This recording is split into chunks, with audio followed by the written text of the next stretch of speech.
evening, everyone. Thank you for joining. We're just going to go ahead and get started. Like we had said, for those of you joining us a little bit later, apologies for the confusion on the time.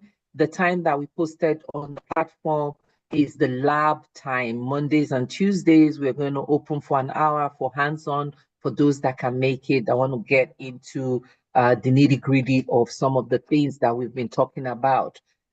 Today, we're starting the planning phase, which is the most important, I personally think is the most important part of project management, because it is the guideline, it is what guides everything in the project. If you fail to plan, you plan to fail. And your project is only as successful as good as your planning is.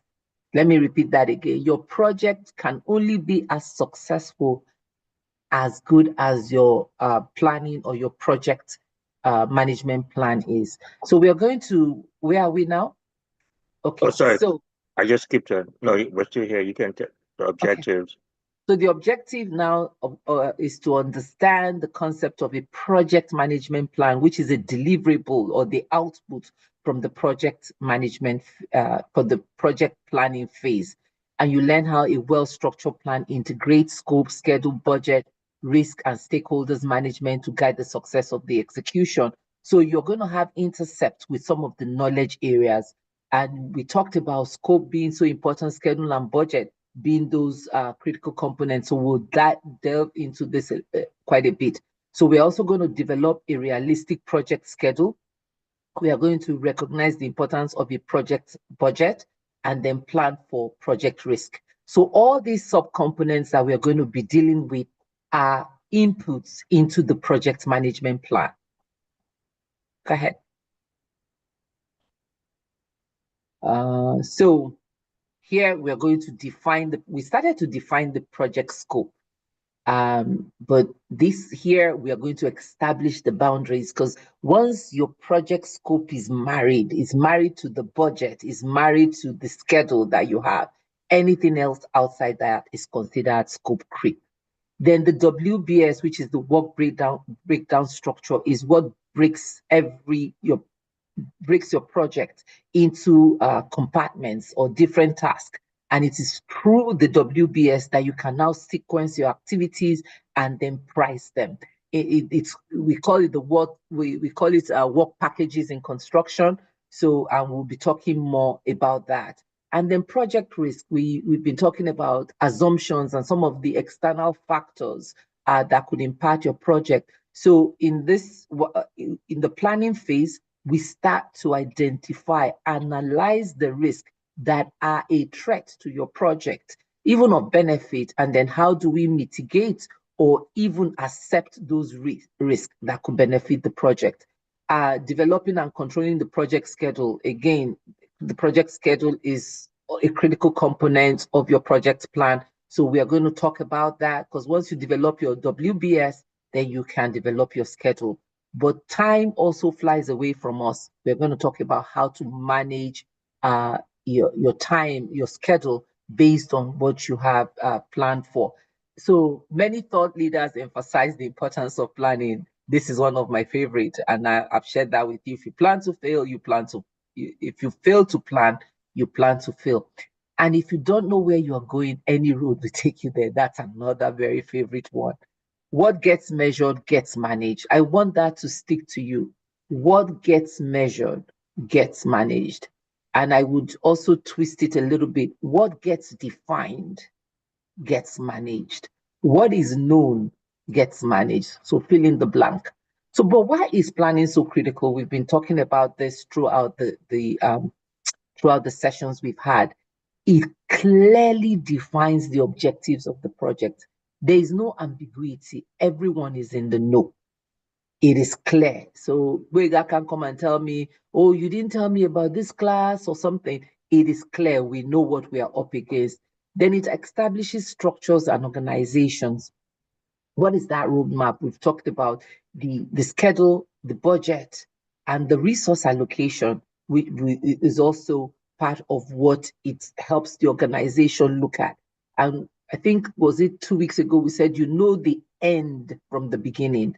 And the reason why a lot of projects fail is because they fail to see the end from the beginning. So this, when you are looking at all this, the structure of the organization, it's a roadmap that sees where we're going, and how we need to get there.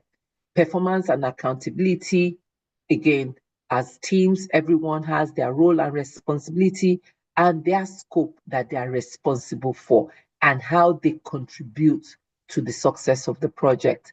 So planning reduces risk and uncertainty. Again, if you fail to plan, you plan to fail. If you don't know what you're up against, then you don't know how to manage that.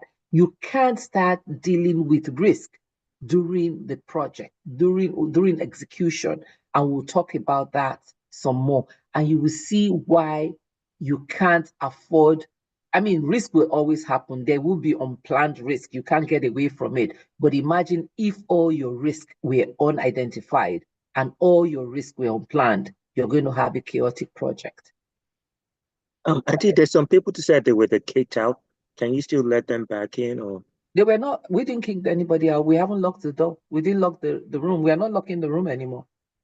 Yeah, one man said I guess he said he got kicked maybe out it's and his he can't. network. No, his network must have kicked him out, but we didn't lock the room. I don't lock the room anymore. Okay. Is that still me speaking? Okay. Yes. You do all the introduction all the way to the workbook. Okay. So people say planning is the most difficult part of projects and least appreciated. And in your industry, whatever industry you are in, you will see, because people will ask you, why is it taking so long for you to plan this? Let's just get going. People want to see action, but it is the most difficult part because you have to do your due diligence and plan. And if you're not careful, you can be rushed into executing a premature plan. So you need to guard against that. It talks about many people want to jump straight into execution. People prefer action. That's it. It's like, we talk too much. Let's just go.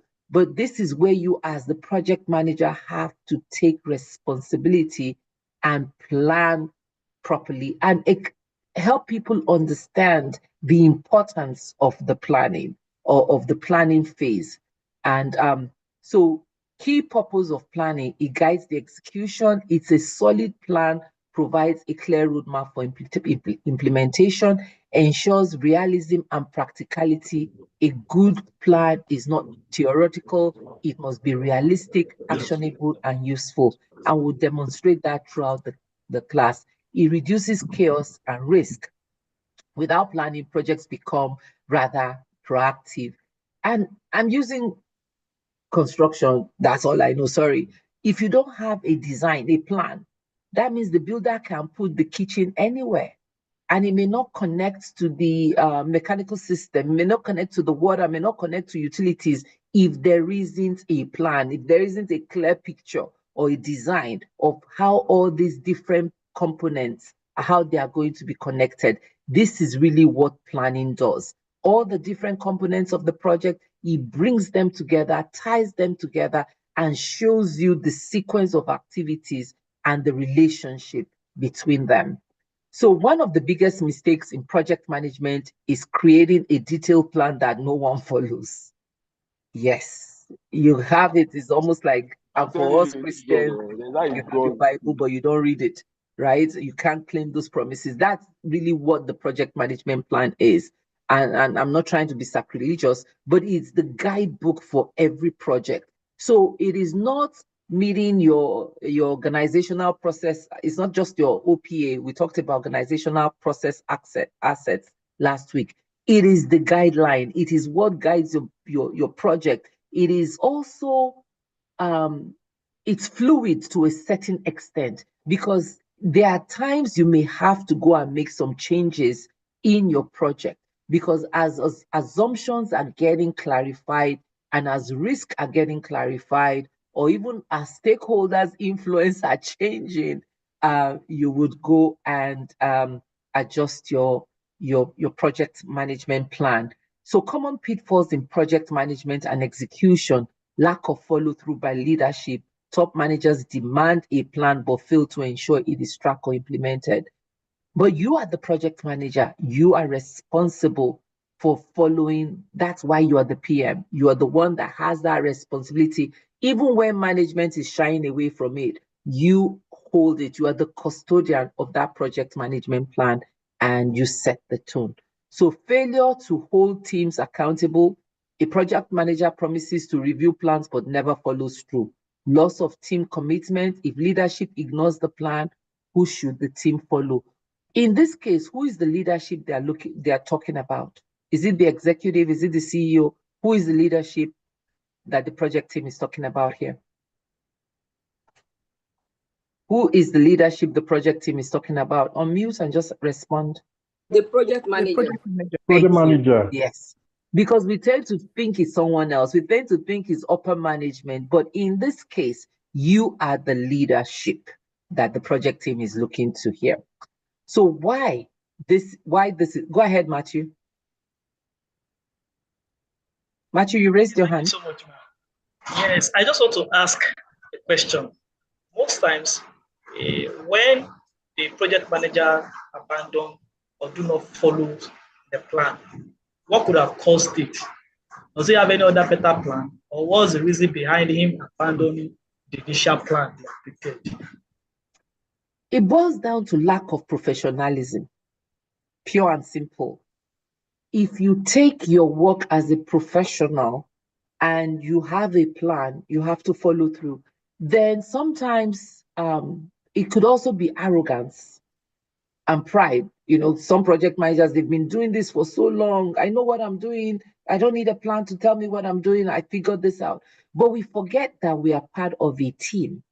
So you may have figured it out, you may know what you're doing, but not everyone in the team has your level of experience.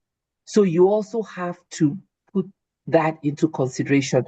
I don't know if Boyega and Dr. Charles have anything to add to that. I'll let Dr. Charles go first and I'll add my 2 cents. Dr. Charles, he may be in another meeting. Go ahead, Boyega. I'll say another thing is, this one thing I've been researching is lack of alignment. So in the case last week, we talked about the project manager being involved in the charter and initiating the project. The project sponsor might initiate it, but imagine a situation where the CEO, the project sponsor, the CFO, they actually develop the project charter. They don't communicate with the project manager. And then one day they just call somebody mid-level staff. Here's what we need to do, get it done in a year. And this person, it doesn't have the background that okay, you know what?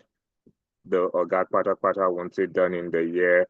I'm just going to start doing it. I mean, he might know that, okay, we need to have a project plan just to show everybody and to get the funds. So he or she goes copy a previous template. He changes some names and submits it. And but like, you know what, I know how to do this. I've been doing it for 10 years or 20 years. Let's get going. But there might be one small detail that they're missing, or maybe they're not identifying the stakeholders, and there's somebody that's going to come and shut them down. So those are some reasons you might have in addition to what Auntie Jumoke mentioned. Thank you. Next slide, please. Okay, no, go back. I think I missed why, if we can just go back to this, why this is a problem. So we talked without enforcement, plans become meaningless documents rather than strategic roadmap. Pay attention to this. Strategic roadmap. That's what a project plan is. A project management plan is the strategic roadmap. It also helps hold people accountable because that's what that roadmap is. So lack of accountability leads to missed deadlines, confusion, and frustration. Projects become reactive rather than proactive, causing inefficiencies and costly mistakes. And I'm even going to use the word responsive because you have to respond. Your response to every situation has to be calculated. When you are reactive, when you react to a project issue, it's anything goes. You don't have time to really plan your response. But if you're responding, then you've calculated all things. You've calculated your risk. You've seen what the impact is. That's why it is so important to be responsive. And that's also being proactive, seeing the end from the beginning and making sure you have addressed the issues so that you are not stuck. Okay, over to you, Gwega. Okay, thank you. So we're going to break out into the breakout sessions in a second. I think we're going to be there for 40 minutes, you said? However time you think we need. Yeah, I think we can do, Go ahead. I think we can do 45 minutes just to get everybody and get opinions and insights, and then we come back and we can just have a general discussion. And I think maybe we can just talk about the high level for planning and details here. And then next weekend, we can go into like project scope management, risk, and schedule how to develop that. But I think if they have a good understanding now and they go, we discuss the cases and how you approach it, they would get a good understanding so that when they get into WBS, they can relate to it. What do you think about that? That's fine. And then the breakout sessions are going to give you 30 minutes. Well, no, we said 40, right? Yes. Okay. So the way this is, everyone, if you remember your breakout session, we want to keep those. If you were in breakout session 1, if you were in room 1, you go to room 1. If you were in room 2, go to room 2. If you were in room 3, go to room 3. For those of you that do not know how to join a room, you stay here and then I would assign you to the room. So the rooms I've opened the rooms now. Please go ahead and choose your rooms. Go ahead. You're room 3, right? I'm Mr. room Charles 3. is Mr. Charles Yes. is room 2, and I'm Yes, room 1. and you're room 1. So Gwega, so some people have started joining room 1, room 2, room 3. A few of you here haven't joined. If you don't know how to join, just tell me. Maybe I'll start calling. Let me give you a minute or so for you to join the rooms. There are 20 people that haven't joined so far. Excuse me, they did say Mr. Charles is room 2. I was in room 2 last week and it was Mr. Boyega that was there. Yeah, but we left, he joined the room and I think I had to leave and go to room 1. Yeah, Charles is room 2, Boyega is room 1. But we'll see. Is Mr. Charles here? Yeah, maybe. I don't know if he's available now. Dr. Charles, we may have to combine room 2 and to room 1 and 3 because I think he has another program. So those in, yeah. So everyone, room 1, we may have to move people to room 2. Okay, there are only 2 people in room 2. So let me move them to room. I was in 1 last week. Okay, you were in 1. Yeah, okay. But I can. Okay, I'll be in room 2 there. Okay, I'll join room 2. Okay. So I have. And did you put the time?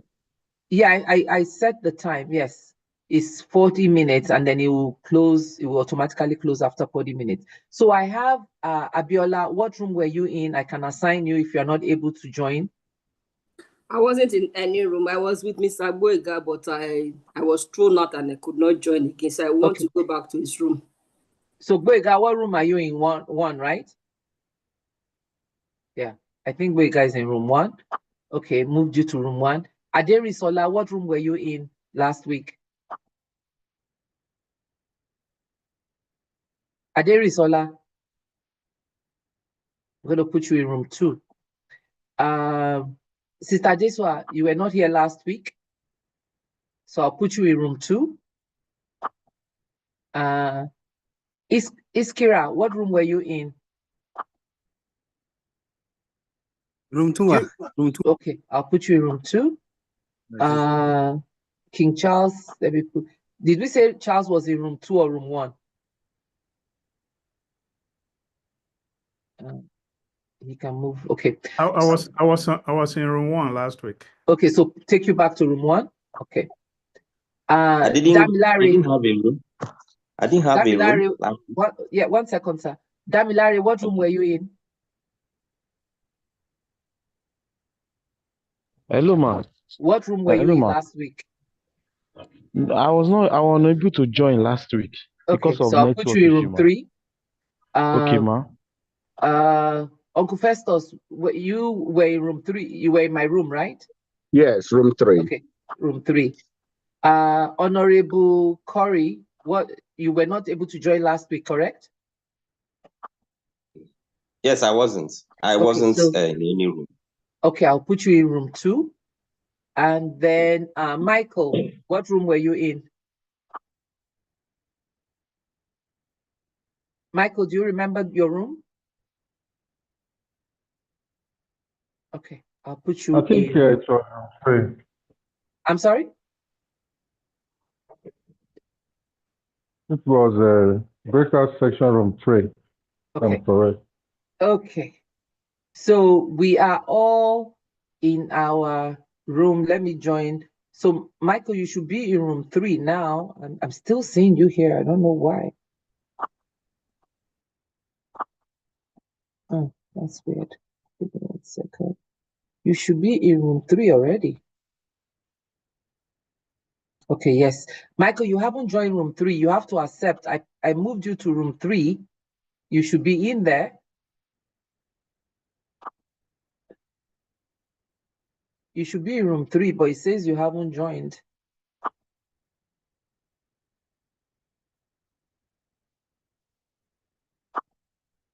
Okay, let me.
That question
Am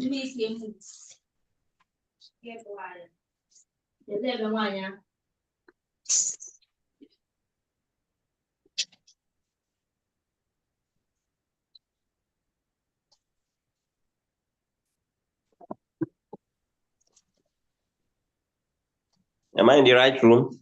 We are back to the main session. We were okay. Ebuka, Okay. just let me quickly answer that while people are coming in. So it's your responsibility to project that typically review time is 6 months or 3 months. Then even before you agree to that 6 months, you have to put it in there to say, look, review time takes 4 months. So this 6 months is unrealistic. Because for us to even do the application and get the license back is going to take 4 months. So let's hold up on it and see where we can. So it looks like it's going to be 8 months because of the licensing. So you put that up front at the very beginning. Interesting. Yeah. So wouldn't that cause the sponsors to be, what about if you're dealing with a difficult sponsor where they want it that way, and even if you try to explain to them the breakdowns, and would that cause like a crack or a misunderstanding between the both parties? No, because it's enterprise environmental factor. You have no control over licensing requirement. If they have any, if they are in the industry, they know that they cannot operate, they can't deploy those mobile apps without this license. So how are you going to go build a project you can't a project you can't use because you don't have the license to operate it? Okay, so tying this down back to an event planner, right?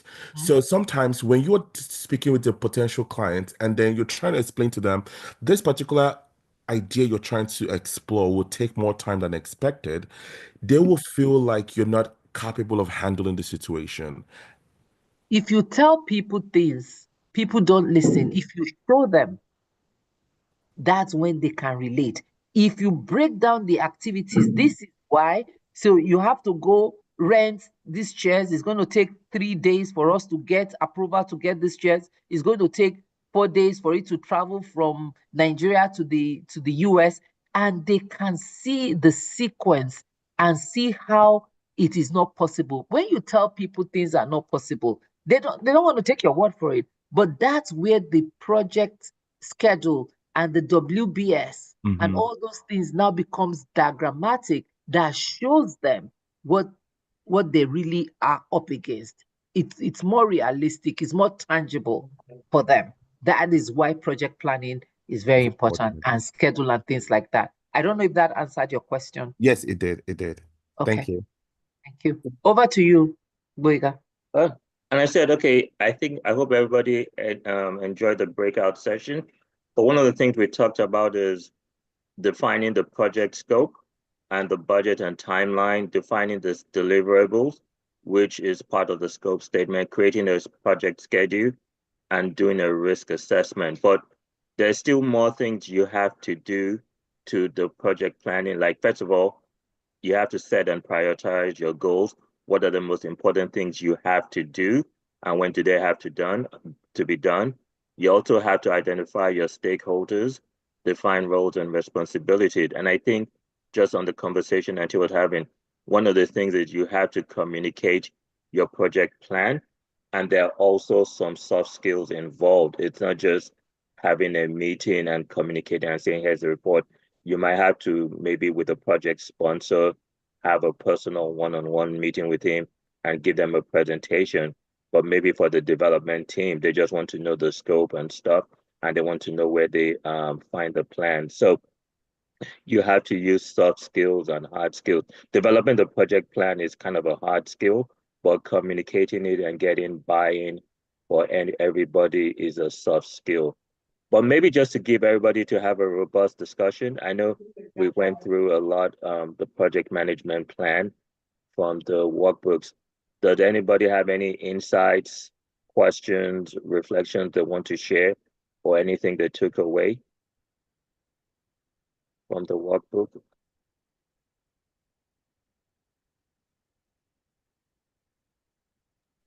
Well, Okay. Go ahead. In group one, we saw that on the project objectives that we were discussing on the EMV vehicle, that we saw that the objective was to make the planet green, reduce fuel emission to the environment, and enhance sustainable energy use. And the scope, we saw that they needed charging points, and they needed 116 strategic locations and 1,125 charging stations. They did not include maintenance of charging points and locations in the scope. That's what we found. And we actually took a long time looking at the strategic summary, the schedule. And we had to literally come up with a month in which we're going to take working on the project, since it was supposed to cover 11 months, and we said we're going to take 2 months on permitting and planning, 5 months on procurement and installation, 2 months on testing, 1 month on commission, and 1 month on risk. So this actually took us a lot of time. We are trying to come up with a schedule that will work up to 11 months. So when can I expect to have my charging stations? Is 11 months feasible? According to us, yes, it was visible. Okay, great to hear. Any other insights, Auntie, Mr. Child? What did you guys, any insights to share about developing the project plan? We didn't get too far. We were still in the scope planning, because when we were, I think we only got through the scope planning. Now we're going to just start talking about schedule planning. Yeah, my take, we went through, we didn't discuss the case study, but we went through, first of all, like the inputs from the previous initiating, like the way project management works is you build on the previous process. So one thing we tried to do was, like, you had the preliminary scope statement, and that's something you might develop between you and the senior leadership team, so which in this case was the CEO. But to expand on it, you probably have to go talk to your IT department, your marketing department, and sit with them and get some input. You probably have to go as a project manager, go do some research on what's app, if you don't have the experience, like how does it take to develop an app? Have there any similar things been done, and get that input? And then we went through the project scope statement, developing the schedule, the budget, and the risk. And then how do you communicate that? Is it a top down, or do you have to get buy-in from your team members before you submit it? So Mr. Charles, I don't know, maybe you can share some of your insights. Is how do you get buy-in from your project plan? Yeah, I think that, as Maureen said, we spent some time on some aspects of the scheduling aspect of it before the others, and I think that some of the activities they were supposed to do, I do not believe they had enough information to do that just yet. Yeah. And so it made sense to hold off till they get the lecture on some of those, before they go on. However, I think you've already said the kind of things that you need to do, making sure you have the buy-in from the people who are actually, especially the person who's going to be funding it, who's going to be sponsoring it, putting budget on the line, because they need to be aware that no matter how much money they put into it, if the money is not enough to meet the deliverable, there can be issues. And so communication will be very important. But we talked a lot about EEF's external influences on the project, and being able to understand them and incorporate it into your project plan, and also even the scope. There are also there are front end activities that you may not even be thinking about, and using the case of the mobile app, where it says deployment of and I can't remember that, of fraud detection. But there's a lot that goes into developing that in the first place. So you have to develop that before you can deploy it. So you have to think about all those front end activities that would also inform your deliverable. So that we talked quite a bit about those kind of things. And one thing I'm learning, I guess, is that where project management. Oh, go ahead, sir. Yeah, I was just going to say that we also talked about the fact that even though the deadline is 11 months, we should build into our plan and say maybe we should target even a month before.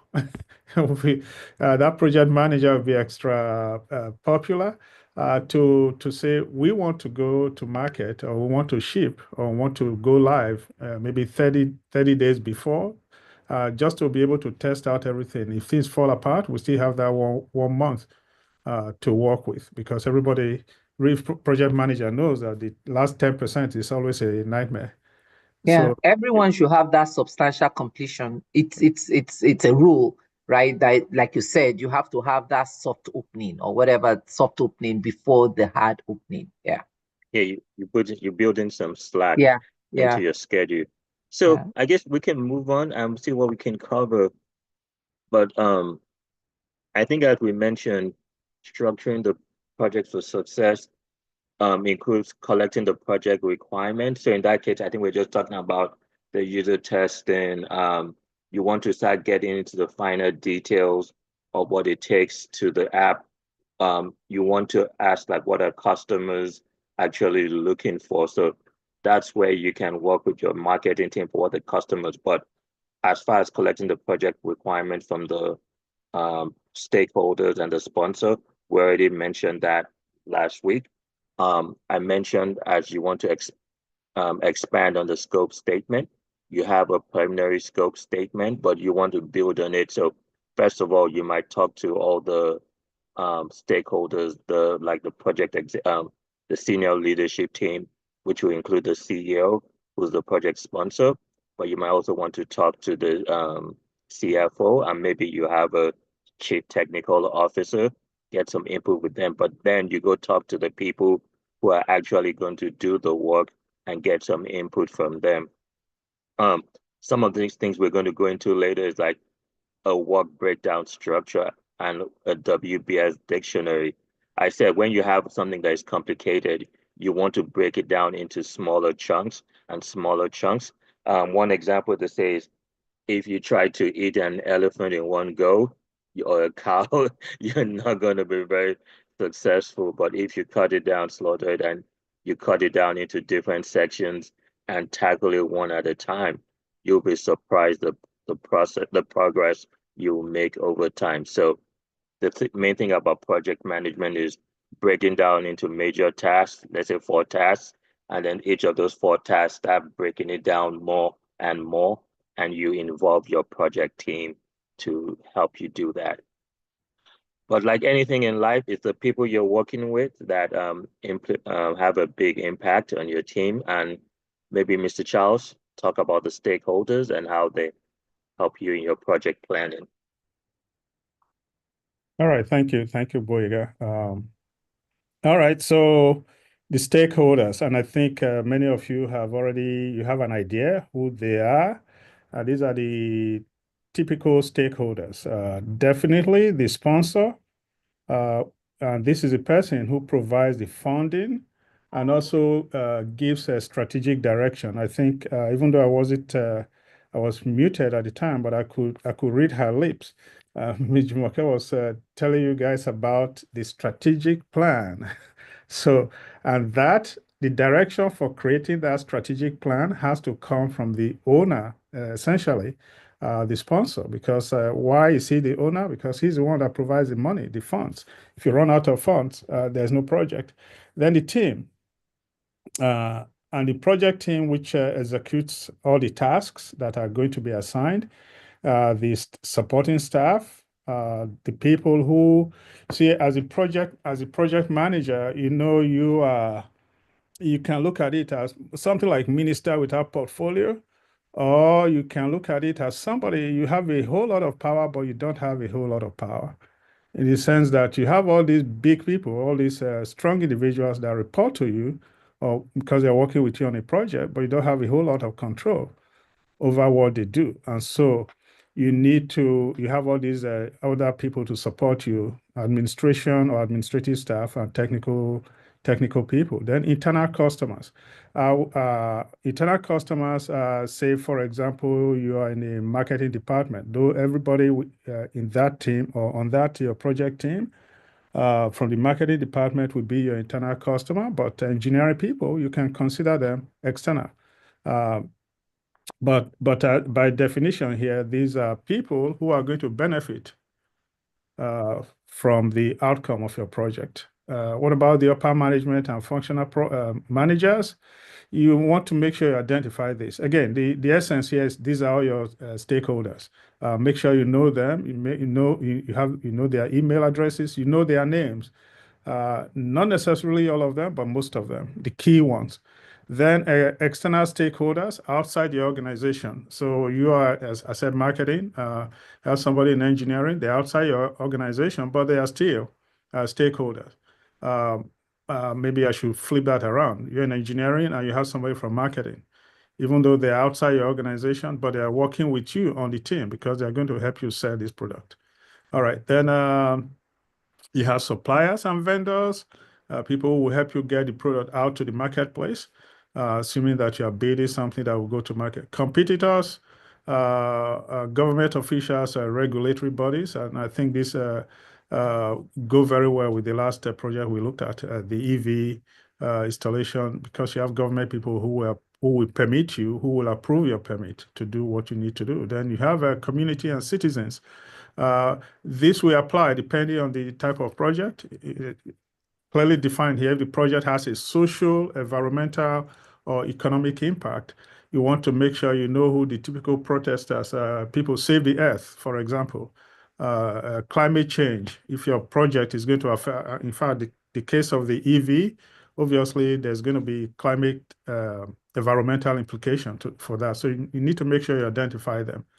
Then the question, why stakeholder identification matters, essentially alignment. Make sure you have their buy-in, make sure that they will support you. They're not going to say, oh, we didn't even know about that. So they don't go into that category of unaware. Next one, please. Okay, then project stakeholders. This is straight out of the Project Management Book of Knowledge, Guide, 7th edition. Obviously, this is a graphical description of what we just went through. Project sponsor, project manager, management team, vendors, suppliers, customers, performing organizations. Essentially, a graphical representation of what we just discussed. Excellent. Okay. Stakeholder register. You've heard this before. Do you remember what the stakeholder register is? More like a directory of who is who that is going to be involved in your project. These are the people that we may, by having all these individuals, knowing who they are, by your communication interaction with them, you want to make sure you have a successful project. And these are the individuals. So that's what your stake register is.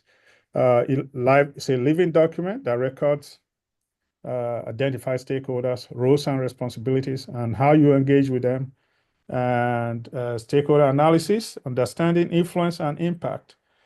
Stakeholder analysis is good for the project team to consult with, to make sure that you understand what the issues are, what the interests are, and particularly the expectations.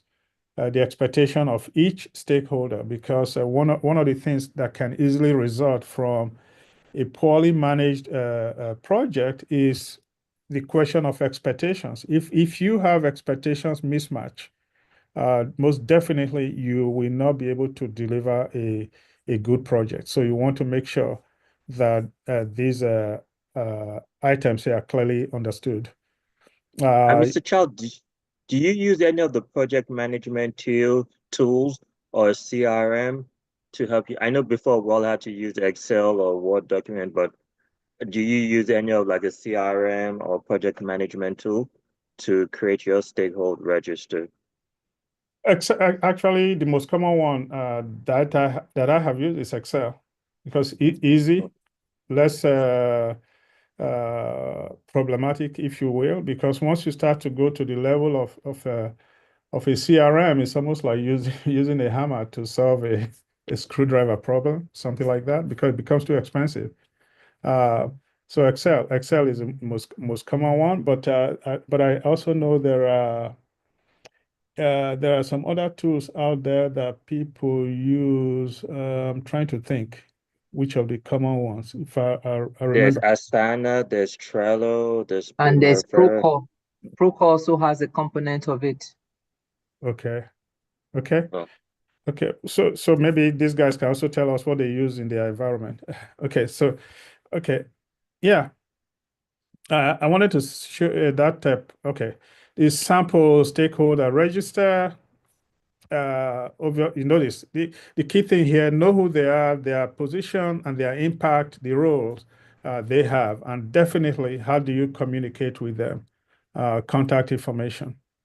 So for the three listed here, definitely their email addresses are critical. Okay, next one, please. Again, categories of stakeholder engagement, understanding stakeholder involvement. You all remember from last week the discussion around unaware, resistant, neutral.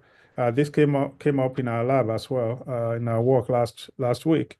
So if people are unaware, what do you do? How do you make sure that they become aware of your project? They're unaware either because they have too many things going on and there's no. Kayla, you want to mute yourself?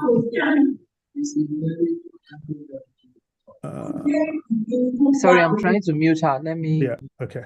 Yeah. Okay. Then, if you have resistant, we joked the last time. If you have resistant people, bring them donuts or something. Bring them palm wine, or as the case may be, whatever they, maybe meet with them all the time and make sure they understand. You understand why they are resistant, because a lot of times it's either because it's due to lack of communication. They don't know what you are doing. You don't know what their impact on your project is. So more often than not, just communication. You can never over communicate. It's better to over communicate than not communicate at all. And so employees resisting a new software system due to fear of job loss. Exactly. And so as a project manager, you want to make them aware that that may not be the case, even though it might happen, but you still have to convince them that your project is not going to do that. So communication is very key. The only way you can fight ignorance is to make sure you educate the people. Neutral, these are people, when on a scale of 1 to 5, they state 3. So they are neither positive, they are non-negative, so they are just there. So how do you get them involved? Okay. If they are not affected, you can just be neutral to them as well. However, you want to make sure you identify this group. You identify those who are going to be supporting you. Definitely, the one you really want to pay attention to, the last two, supportive and leading. These are your CEOs, and these are your senior directors. These are your people that have power over other managers. You want to pay attention to them. Otherwise, you can't go anywhere. If I can just chime into that as well, and please. also be aware that your leading stakeholders can become your resistant stakeholders. Huh? We often forget that could be even your supportive stakeholders can become your resistant stakeholders. So Gboyega was talking about this is where soft skills comes in. This is where sometimes it's not just talking about the issue, but demonstrating to them the challenge or for them to see the graphical representation of the issue. Ebuka used this example of his client. Your client can be the one that is resisting, that comes from being your sponsor to the resistance because they've now looked at it that this is going to cost something. But you use your soft skills and then you also use your technical skills to help demonstrate the challenges or the issues that they are resisting. Thank you. Well, thank you. Very good point. Good point. Good point there. Okay. Why does this matter? Obviously, it's clear there. So remember in our the stakeholder engagement model. So I think this was in our task. So 10 stages. This is I think I will focus on the 4 categories. One is a stakeholder map, which includes phase 1, 2, and 3. Stakeholder map, which includes phases 1, 2, and 3.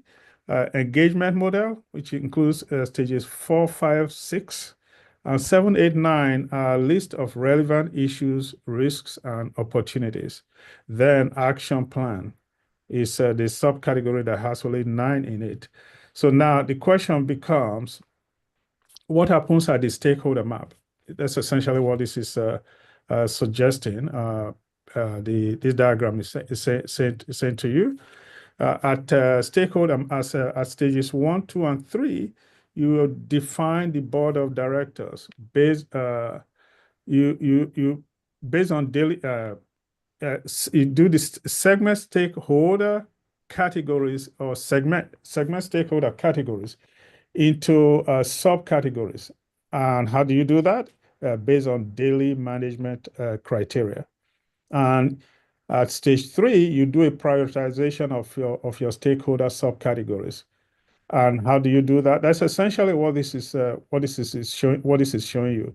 I believe this will become even more clear when you do the work breakdown structure, because that you are going to use this as correct me if I'm wrong, Gboyega, you're going to be using this to allocate the various tasks.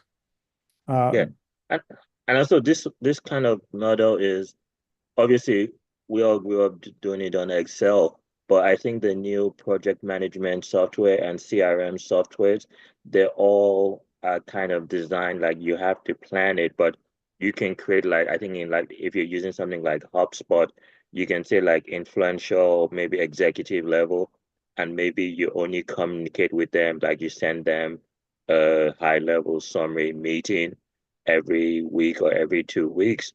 Whereas if you have your team members, maybe you give them access to the project folder and they can see, you might not want to do that, but you can give them access to the folder. And then maybe like the functional managers, they might have access to the budget and the schedule so that they can see which people from their department are working on your project. So. Okay. So I think this becomes even more, I would say, a bit more clearer when you start to implement the various stages into an actual exercise. But for now, let's remember there are 10 phases, and they are categorized as 1, 2, 3, 4. The monitor and report section, you definitely at the completion of your project, you want to make sure you continue to, if they don't move you to another project, you want to make sure you monitor progress. You want to make sure you have a feedback mechanism to track how your project is doing in the field. I see Madam J is smiling. You wanted to add something? No, you said it did not move you to another project. So maybe we should engage with the audience, like use an easy example. If you were to plan a wedding, who are the stakeholders in a wedding? I know for me, my number one stakeholder, obviously other than my wife and the mom and the wife's parent, but who are some like stakeholders in a wedding? Anybody wants to share? What about all those aunties and uncles and cousins and everybody is wedding. The It's only village your people. mother. Ke. There's always a lot of And people your village people, thank you. And the Yeah. Alagbas with and their the own elders. opinions. They want to define the wedding. Yeah, So you that's can imagine. that's a very good one, Boyega. So maybe not. Well, no, I think most of us here are married. So who are your stakeholders if you are planning for a wedding? I would Okay, say in addition to those you already mentioned, we have the event planner that decorates.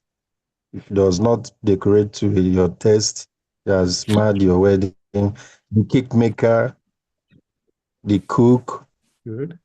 and also even the priest Exactly. and your family members. Mhm. Thank you. I would think for events, the stakeholders, these are people who are stakeholders, not the sponsors. Those are two different things. No, you're talking about a wedding. For a wedding, yeah. Then People that will the contribute money, people that is bringing money to the whole picture of the success of the wedding. Those So are for the example, sponsors. those are the sponsors, right? Yeah. Okay. Thank you. The No, sponsors are the actually, no. stakeholders. No, they are stakeholders, the ones that will donate The money money to help towards you. the Yes. event, Yeah. to making sure that So, sorry, Chris, could you state the difference between the stakeholder and the sponsors? A sponsor is also a stakeholder. Yes. Okay. The sponsor is essentially the individual who's funding, who's bringing the money. Remember, the person bringing the money, he literally controls what happens. Right, exactly. So this is why I put this guy. He's the sponsor is the and he's a decision maker. He's a decision maker on the project. Yes, yeah. Correct. So your auntie that may be a stakeholder that is contributing money to the project may not be a decision maker. She may not say where she won't have influence on where the venue of the wedding or the date of the wedding is. Whereas the groom and the bride and the parents are the ones that have that influence. Okay. And you were right. Mr. Charles. Okay, so next slide, please. Okay. Here, these are your key decision makers. This grid here is based. You still have T-Pain on this thing, and Akpabio. I'm going to. I forgot to do this, but who's T-Pain? Even this gentleman? So as you can see, PBAT is the ultimate decider. I'm sorry. I know this is not funny to anyone who's in Nigeria right now. It's not funny to us either, because it's we're in a situation where, essentially as it applies to your project management, whether it's any of these individuals, I think these are just here just for a little bit of. No, actually, I put this because when we first mentioned the project, we began about the Dangote refinery and NNPC, and we talked about obviously a critical project like that. Let's say Dangote is the project sponsor and he hires a project manager, but you also have to deal with the NNPC minister. And even though they might not have a direct impact on it, or not direct day-to-day, obviously the president and the federal ministers, they're all going to take a look, and if you don't manage them carefully, they might shut down your project. So this is like, I don't know if Dangote was the actual day-to-day manager, but obviously I can imagine somebody like this refinery, there will be high stakes. Like when you're doing a critical infrastructure project, there going to be many people that can affect your project, even if they're not part of the project team directly. Okay, so that's good. It's good to associate those names with project sponsors and project funders and project owners. I think I'm using a project owner and project sponsor almost interchangeably. But the key thing for you all to take away here is that people who have a high interest in the success of your project, and they also have high power, you need to manage them very closely. If they have high interest with low power, you can keep them informed, but you don't have to spend too many cycles making sure that they are, notice they have high interest, but their influence seems to be a little bit on the low scale. Then you have people you have a project stakeholder who has low interest, low power.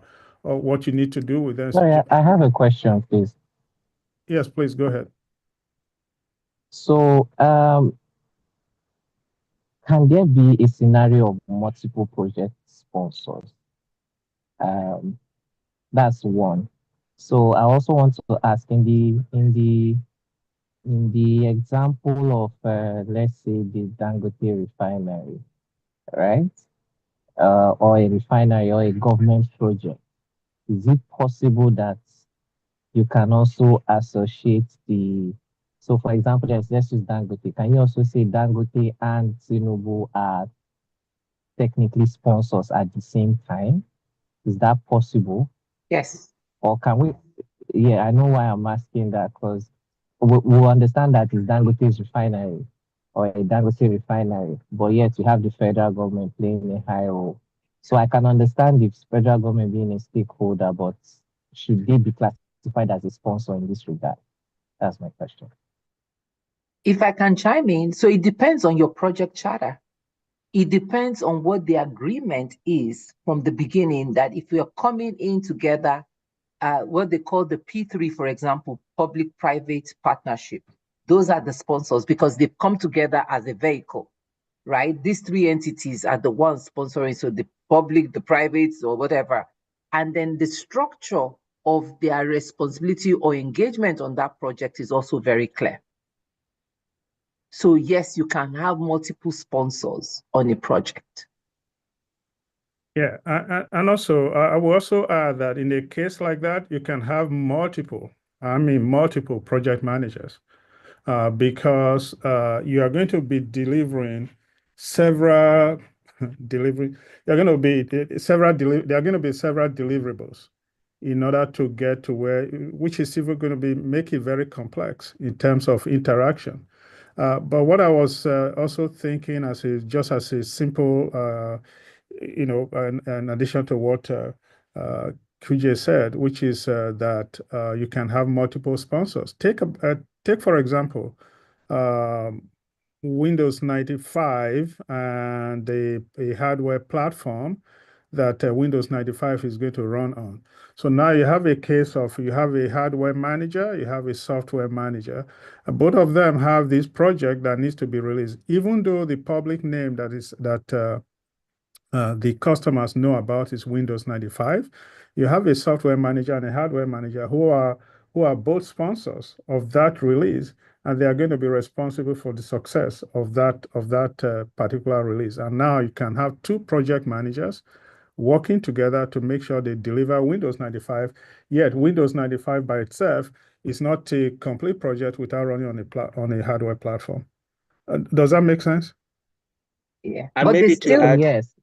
Go ahead with that. Okay. No, go ahead. Because there's still one project manager that has to coordinate the efforts of all these other project managers, and that is the program manager. So there's still a central point of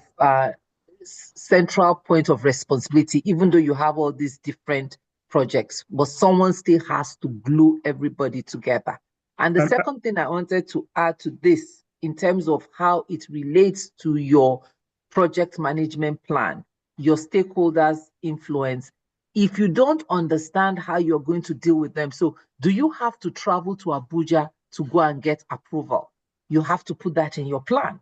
The time for traveling, the cost of traveling, all those things. This is why stakeholders understanding their level of influence and engagement is also very important. Because if it is the president is the one that is sitting on it, and you have to get his approval for everything, he's not going to respond to your email, right? So it may take a visit. So that has to be clearly defined in your project management plan, because it's going to affect your budget as well. Thank you. And maybe to give an example of our wedding, so imagine a couple, they're planning the wedding of the year. One of them is Nigerian American, and that person is maybe their parents are from the north and the east, but they grew up in Lagos. And the parents in America said, like, okay, we'll pay for want to have a reception or something in America, in California. Another person wants to, like, okay, I'll pay for that. Another person, like, I'll pay for the wedding reception in Lagos, and I want to do it. This is how I want it. And then maybe the father of the grandfather of the bride says, hey, I want something in the north to celebrate our northern heritage, and I'm going to sponsor that part of the wedding. So you could easily have 3 project sponsors and then still have the groom and bride. Like, they're just focused on getting married and living happily ever after. But the parents, the grandparents, they all have their own different agenda. And then just like the program manager and project manager, maybe an auntie, she's powerful. Maybe she might not have control of the wedding, but hey, as part of the wedding ceremony, she wants her own section, auntie's table with this little thing. So she might be a project sponsor too, but she's sponsoring a sub project. So it can get, I said, project management, this is just a simplified, we're just giving you the frameworks, but the real world can get more complicated easily. So, sorry, quick question. So, how do we mitigate this conflict of interest? I thought if we have like a very good concrete scope, it should be able to prevent when there are so many sponsors and they have different interests. So, how do we mitigate this conflict of interest?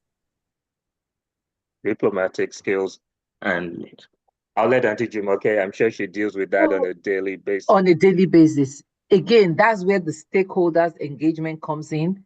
Who needs to know? So everyone, the influence, their influence, how did we put it the other time? Their power grid may be high and their influence is low. That means they can't stop the project. They may be the big man, the baba, but his influence on the project is low. That means he doesn't really have the ability to stop the project, but you still need to manage him. Now, if there are clearly defined roles and responsibilities and expectations or deliverables for each of the project stakeholders, let's use a bank, for example, that is giving money to you to do this project. The deliverable is to have financial reports or status update to them every month, and you're meeting that. The bank is now not going to come and put their nose in another deliverable that is Gboyega's, which is giving him the refunding the Zoom invoices or paying for Zoom every month. There's clear separation of duties and responsibility. I don't know if that answers your question. It does. It does. I think it does. Thank you, man. Okay. So we would have to end now. Yeah, so one quick thing I wanted to say. Quick thing I wanted to say before we end, and also, didn't realize we've blown past my time. I think you introduced the term program, and I wanted to make that distinction clear that in a complex complex execution, I think that's one of the reasons you have the PMO office, the program management office, and they are responsible for making sure the intersections or the different what you call conflict of interest are handled professionally, because they are the ones who get the big bucks. They will be responsible, not just big bucks. They are knowledgeable in who is who needs to be engaged to make sure that you fend off those conflicts. So but strictly from a strictly project management perspective, you drive in your lane, another project manager drives in their lane. The program manager now can look out for the blind spots or the different projects and make sure that all of that is avoided. I tried, but I think when you have a complex program, yes, Ms. Jumoke is right that you have one person who's overseeing everything, making sure that the trains don't crash. I think this is a good place to end. Sorry, can But I we ask can one still more take question, questions. please? We can still take questions for another 4 minutes. Just Hello, let me, can I go ahead? yes, go ahead. Okay, so I think I've been in a situation where there is actually no program manager, but there are 2 project managers. But the only uniting factor was reports to the project sponsor. So are you trying to say that is not actually done properly?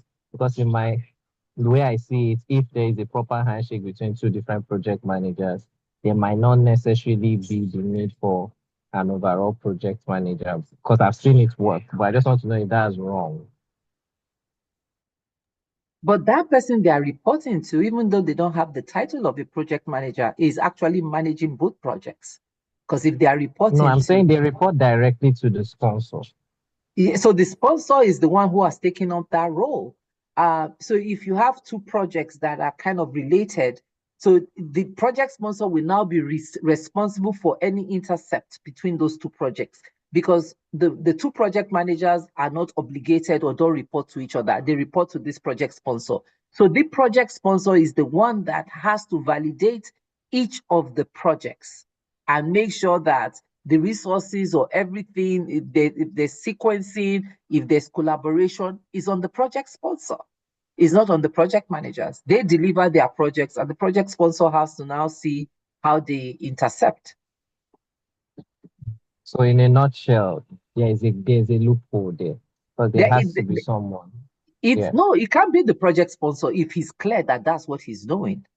He can be that if he's clear that he's the one overseeing both. So he's serving as the program manager as well as the sponsor. So he has a dual role. I think G4 Raphael has a question too. Okay, from the question he just asked, I've had an experience too. Just like you have a situation where you have 2 authors writing a book, and then you don't know which chapter or which paragraph a particular author contributed, but the entire book is credited to both of them.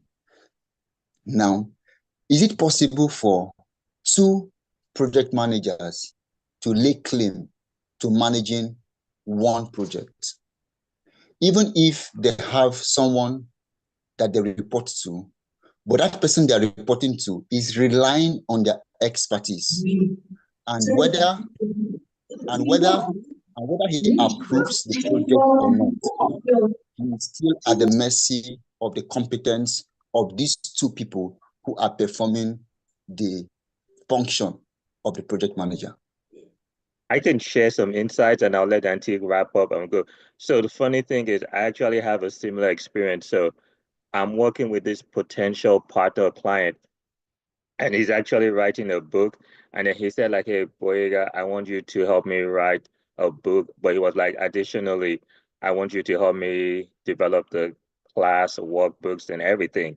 I'm like, fine, we'll get together and let's plan it out. And then 2 days before we started, I was like, hey, you know what?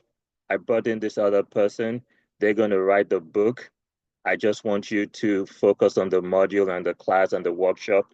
I'm like, okay, that's getting better. But then we were just using a WhatsApp and just sending, and it kind of became a situation where me and the gentleman, like, kind of like it became like a friendly rivalry, like, who's the first to get this out? Who's the first to do this? And it was kind of wasn't coordinated properly.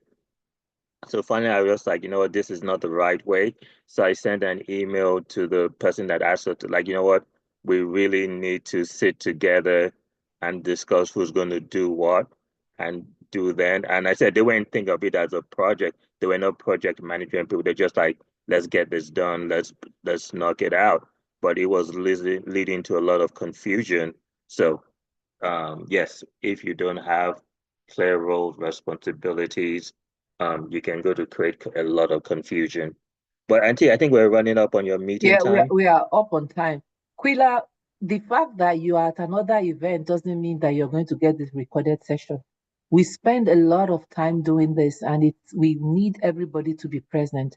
I send the YouTube to help, so I don't think it's okay that you're doing something else and then relying on the recorded session.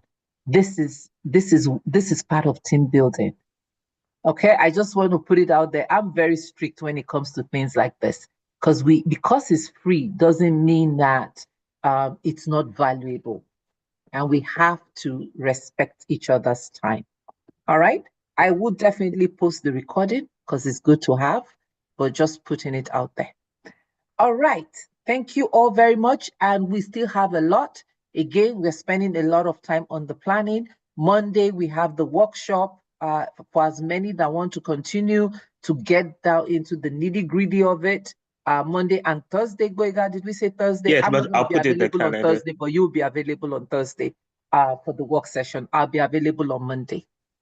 Okay, and that time is 8 o'clock. So the lab is 8 p.m. Nigerian time, and the sessions on Saturdays is 6 p.m. Nigerian time, so that we don't confuse it. So apologies for the conflict earlier on. All Okay, right, thank you very much, everybody. Thank you. Have a good evening. I will post the YouTube, and Gboyega already posted the PowerPoint presentation and the workbook. Thank you, you, ma. Thank you, ma. Thank you, ma. Thank you, ma, for everything. Thank you, ma. Take care. Bye. Thank you, ma. Bye. Cheers. Thank you, Good. man. Bye. Thank you. Thank you, ma. Merci Bye. beaucoup. I don't know how Il to n'a pas de respond that quoi. in French. Il n'a pas de quoi. Il n'a pas de quoi. Okay. You say il n'a pas de Auntie. quoi. Il n'a pas de quoi. Okay. All right. I'm going Gracias. to thank you all for joining. So All right, thank you, ma. Yeah. we are going off to our next session now. Thank you all. See you all next week. Bye. Bye. So let me stop the recording for this session so that Thank you, man.